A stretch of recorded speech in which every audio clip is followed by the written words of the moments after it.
For advertisement, call 8125893028. Our Gmail maxtvtelugu@gmail.com. ఈ మధ్య కాలంలో కాండం యూజ్ చేస్తున్నారు, క్యాన్సర్ వస్తుందని అంటున్నారు. ఇది ఎంతవరకు నిజం?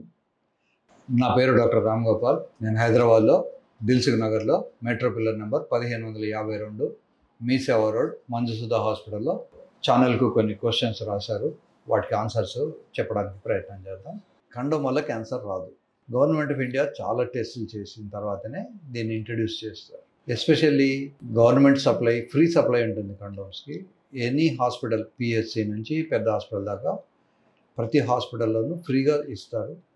కనుక గవర్నమెంట్ సప్లై చేసే condoms they are exclusively free from all these things. ఒకవేళ క్యాన్సర్స్ కనుక వచ్చేది ఉంటే బయట మనం కొనుక్కున్న కండోమ్స్కి ఏమైనా కెమికల్స్ ఉంటే రావచ్చు, కానీ 99.99% క్యాన్సర్ రాదు.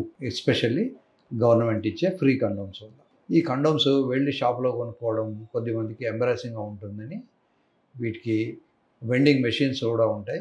మనం వెళ్ళి అక్కడ ఒక కాయిన్ వేస్తే అది 2 కండోమ్స్ బయటికి తోస్తుంది. ఇలాంటివి కూడా కొన్ని ఉంటాయి. కండోమ్ వాడడం అనేది చాలా చాలా సేఫ్. నేనైతే ఈవెన్ వైఫ్తో చేసినా కండోమ్ వాడమని చెప్తాను. ఎప్పుడైతే పిల్లల్ని కనాలనుకుంటారో అప్పుడు మాత్రం అమ్మాయికి ఓవ్యులేషన్ డే నాడు ఎప్పుడు ఉంది, ఎంత సైజు వచ్చింది కనుక్కొని ఆ 1-2 రోజులు కండోమ్ వాడుకుని ఉండాలి. మిగతా టైం అంతా కూడా కండోమ్ వాడుకునే శృంగారంలో పాల్గొనుతాడు, వైఫ్తో కూడా.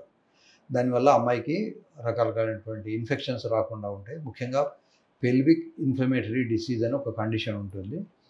రొటీన్గా మామూలుగా ఉండే బ్యాక్టీరియా, మామూలుగా ఉండే క్లమీడియా ఇట్లాంటి వాటి వల్ల కూడా అమ్మాయిలకు కడుపులో నొప్పి రావడము, ఒక్కోసారి లోపల అతుకులు రావడము, పిల్లలు కాకపోవడం, ఇవన్నీ జరుగుతుంటాయి. కనుక కండోమ్ వాడడం అనేది చాలా శ్రేష్టం, చాలా మంచిది. అమ్మాయిల కండోమ్స్ కూడా వచ్చేసాయి. సో అమ్మాయిలు కండోమ్లు వాడుకోవచ్చు, అబ్బాయిలు కండోమ్లు వాడుకోవచ్చు. కండోమ్ వాడుకోవడం వల్ల క్యాన్సర్ రాదు. Thank you very much. ఏమైనా డౌట్స్ ఉంటే ఛానల్కు రాయొచ్చు. సో నెక్స్ట్ వీడియోలో వాటి గురించి కూడా మళ్ళీ మనం డిస్కస్ చేద్దాం.